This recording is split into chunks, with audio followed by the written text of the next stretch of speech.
기도하겠습니다. 긍휼이 풍성하신 아버지 하나님, 그리스도 안에서 저희를 의롭다 하시고 오늘도 하나님 앞에 나아갈 수 있도록 은혜를 베풀어 주시니 감사합니다. 우리가 하나님을 온전히 기뻐함으로 하나님을 가까이 섬길 수 있도록 우리의 마음을 새롭게 하여 주시옵소서. 주 예수 그리스도의 이름으로 기도하옵나이다. 아멘. 찬송가 290장 찬양하겠습니다. 찬송가 290장입니다.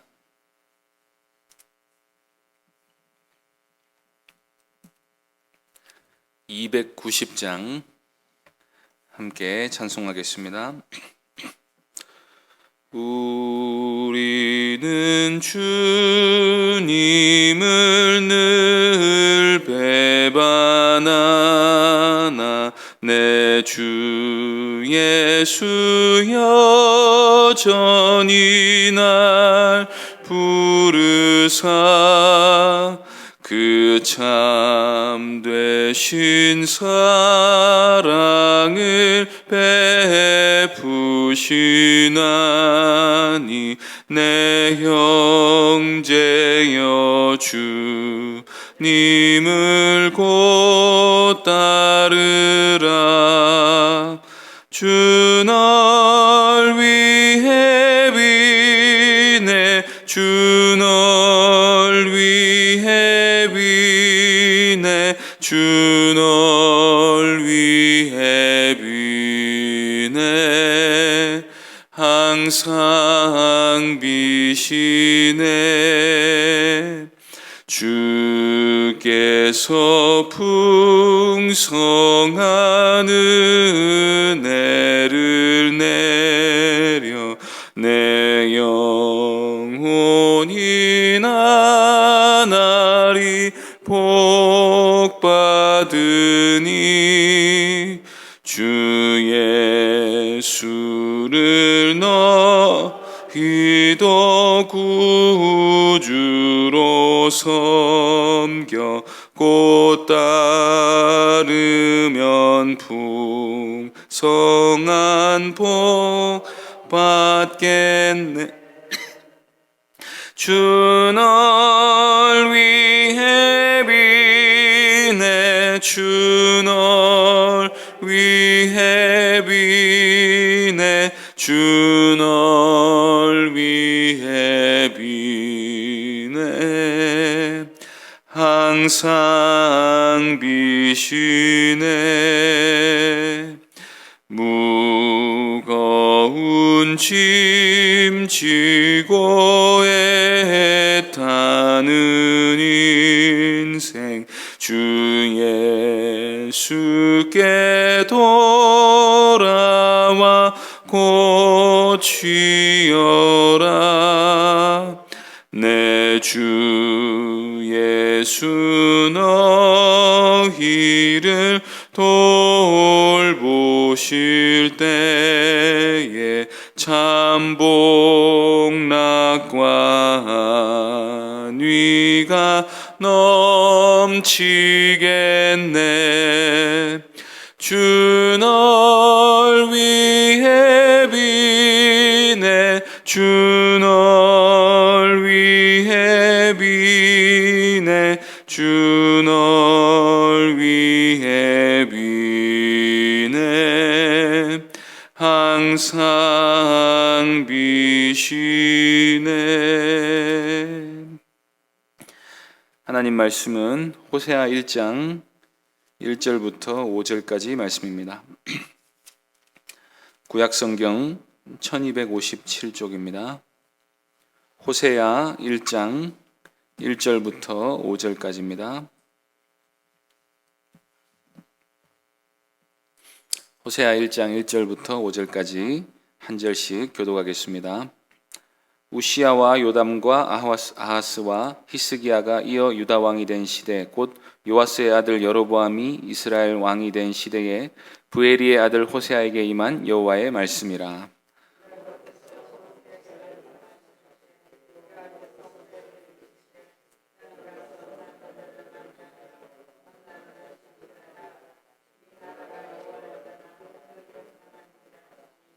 이에 그가 가서 디블라임의 딸 고멜을 맞이하였더니 고멜이 임신하여 아들을 낳음에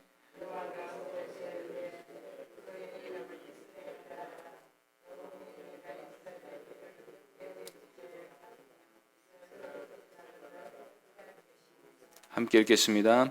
그날에 내가 이스라엘 골짜기에서 이스라엘의 활을 꺾으리라 하시니라. 아멘.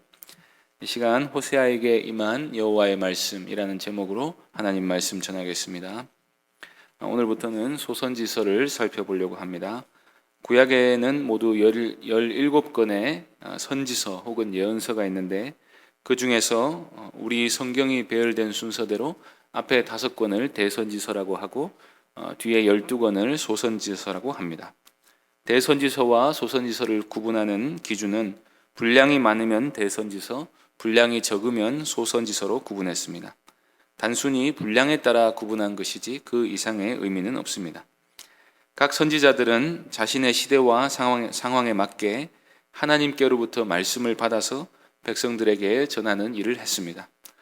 호세아서는 성경 배열상 소선지서의 제일 앞에 위치해 있지만 선지서가 모두 시간순으로 배열된 것은 아닙니다. 나름대로 시간순으로 배열된 부분도 있지만 예를 들어 요나나 아모스가 호세아보다 시간적으로 더 앞에서 활동할 선지자입니다. 그래서 선지서를 볼 때는 이 선지자가 어느 시대에 어떤 왕이 통치하던 시대에 예언했던 선지자인지를 먼저 파악해야 합니다. 그래야 어떤 시대에 하나님이 어떤 말씀을 가지고 이스라엘 사람들에게 예언하게 하셨는지를 이해할 수가 있습니다. 호세아 1장 1절에 보면 시대적 배경이 비교적 상세히 나와 있습니다. 1장 1절 다시 보시겠습니다. 우시아와 요담과 아하스와 히스기야가 이어 유다 왕이 된 시대 곧 요아스의 아들 여로보암이 이스라엘 왕이 된 시대에 부에리의 아들 호세아에게 임한 여호와의 말씀이라. 여기 보시면 먼저 우시아 때부터 호세아가 활동했다고 되어 있습니다.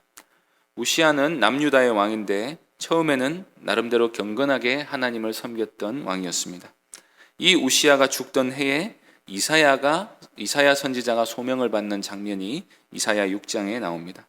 호세아는 이 우시아 때로부터 시작해서 히스기야 때까지 예언 사역을 했다고 되어 있습니다. 그런데 호세아서의 내용을 보면 호세아는 북이스라엘에서 활동했던 선지자라는 사실을 알 수 있습니다.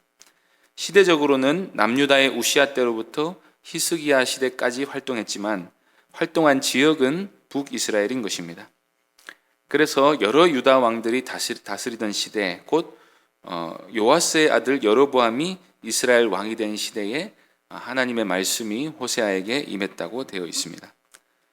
여기서 여로보암은 처음 북이스라엘을 세우고 금송아지 종교를 만든 그 여로보암 왕을 말하는 게 아니라 그와 관계없는 동명이인입니다. 구분하기 위해서 여로보암 2세라고 하기도 합니다.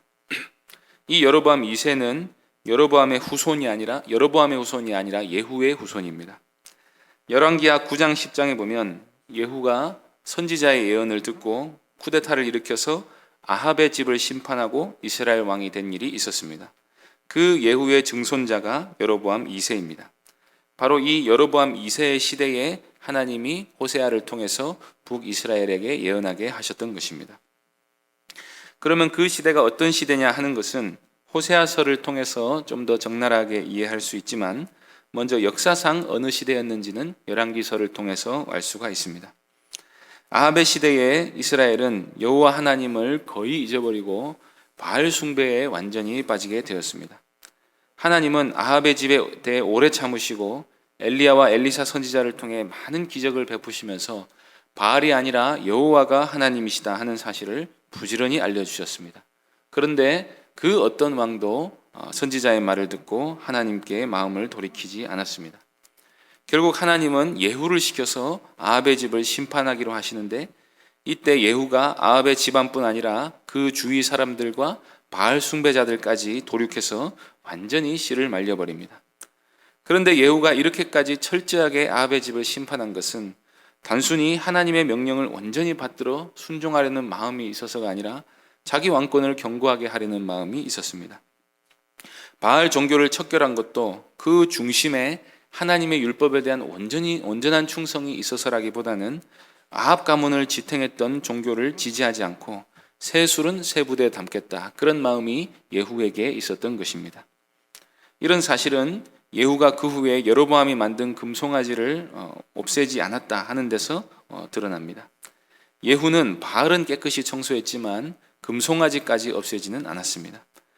그 이후에 예후의 자손들이 왕위를 이어나가는 동안 열왕기서의 한결같은 평가는 예후의 집안이 여로보암이 만든 금송아지를 섬기는 죄에서 떠나지 않았다는 것입니다. 하나님의 지고지순한 은혜와 사랑에도 불구하고 이스라엘은 하나님께로 전혀 돌아오지 않은 채로 수십 년의 세월이 또 지나갔던 것입니다. 사람이 우상을 숭배한다는 것은 자기 자신을 숭배한다는 말과 같습니다. 하나님의 말씀보다 자기를 더 사랑하는 마음이 우상을 선택하게 하는 것입니다. 여로보암 1세나 예후의 경우도 하나님의 말씀보다 자기 왕권 유지가 더 중요했기 때문에 금송아지를 섬기는 죄에서 떠나지를 못했습니다. 그래서 사람이 우상을 숭배한다는 것은 단순히 우상 숭배 한 가지로만 그치지 않고 율법 전체를 어기는 결과를 낳게 됩니다. 자기를 위해서 왕권을 행사하는 왕이 공의로운 통치를 하겠습니까? 하나님의 정의와 인애를 실현시키는 정치를 하겠습니까? 자기 욕망, 자기 권력, 자기 자랑을 위해서 왕위를 유지하기 위해 애쓰게 되고, 그렇게 권력자가 이기적으로 자기를 섬기게 되면 온 나라가 고통에 빠지게 되는 것입니다. 그래서 성경 역사가 지적하는 이스라엘의 죄를 한마디로 묶어서 우상숭배라고 했지만 그 안에는 하나님의 율법을 업신여기고 이기심과 포악과 음행으로 얼룩진 고통스러운 사회상이 있었던 것입니다. 다르게 말하면 우상숭배는 모든 죄악 중에서 가장 큰 죄악입니다. 하나님을 사랑하고 하나님만을 경배하는 게 가장 큰 계명이라면 우상숭배는 그에 맞서는 가장 큰 죄악이고 모든 죄의 근원이 되는 죄악인 것입니다. 그래서 예후 집안에 있었던 이 죄악에 대한 평가가 금송아지를 숭배한 죄에서 떠나지 않았다 하는 한 줄 정도로 기록되어 있다 할지라도 그 안에는 온갖 죄악상들이 나타났다 하는 사실을 우리가 생각해 볼 수 있습니다. 호세아는 이런 우상숭배가 하나님께 어떤 죄를 저지른 것인가 하는 것에 대해서 이스라엘에게 예언한 말씀입니다. 왜 우상숭배가 나쁜가? 우상숭배는 하나님께 어떤 의미인가 하는 것을 호세아의 삶을 통해서 이스라엘 전체에게 예언하게 하신 것입니다. 호세아가 말하는 우상숭배는 한마디로 말해서 음행입니다. 호세아서에서 하나님은 자신을 이스라엘의 남편이라고 부르십니다. 다른 신을 가까이 한다는 것은 남편을 떠나 부정을 저지르는 음행과도 같은 것입니다. 아내가 남편을 무시하고 음행을 저지르면 그 가정이 어떻게 되겠습니까? 남편이 신실한 남편이라면 그 남편의 마음은 어떻게 되겠습니까? 그런데 사람들이 이것을 이해하지를 못합니다. 그래서 하나님이 호세아를 통해서 하나님이 이스라엘을 얼마나 사랑하시는지, 그리고 하나님이 부정하게 된 이스라엘 때문에 얼마나 고통을 겪고 계시는지, 또 하나님을 괴롭게 해드리면 이스라엘이 어떤 고통을 당하게 되는지, 또 그럼에도 불구하고 하나님이 이스라엘을 얼마나 사랑하시는지를 호세아를 통해서 알게 하려고 하십니다. 호세아는 선지자로 부름을 받은 것으로 보아서는 하나님만을 경건하게 섬기는 신실한 믿음의 소유자였을 것입니다. 보통 선지자로 부름을 받는 사람들이 불의한 세상 속에서 하나님만을 찾으면서 경건하게 기도하다가 하나님의 부름을 받는 것입니다. 그런데 하나님이 호세아에게 처음 하신 말씀은 호세아가 도무지 받아들이기 어려운 말씀이었습니다. 2절 말씀 보시겠습니다. 여호와께서 처음 호세아에게 말씀하실 때 여호와께서 호세아에게 이르시되 너는 가서 음란한 여자를 맞이하여 음란한 자식들을 낳으라. 이 나라가 여호와를 떠나 크게 음란함이니라 하시니. 우리가 보통 경건한 신자 같으면 경건한 배우자를 만나야 하는 게 아닙니까? 그래서 경건한 자식들을 낳는 게 상식적인 하나님의 뜻 아니겠습니까? 율법에도 제사장은 경건한 처녀를 아내로 맞이하고 음행을 저지르거나 이혼한 여자는 결코 안 된다고 되어 있습니다. 말라기서에서도 하나님께서 이스라엘 자손들에게 경건한 결혼을 해서 경건한 자식들을 낳아야 된다, 그런 말씀을 한 적이 있습니다. 그래서 이 호세아에게 주어진 이 말씀은 보편적으로 우리가 적용할 수 있는 말씀이 아니라 그 시대에 호세아에게만 주어진 특별한 명령으로 이해해야 합니다. 세상이 이상해졌기 때문에, 지금 비상시국이 되었기 때문에, 호세아를 통해서 특별히 하실 말씀이 있기 때문에 주어진 특별한 명령으로 이해해야 하는 것입니다. 그러면 호세아 입장에서는 굉장히 난처한 명령임에도 불구하고 그대로 순종합니다.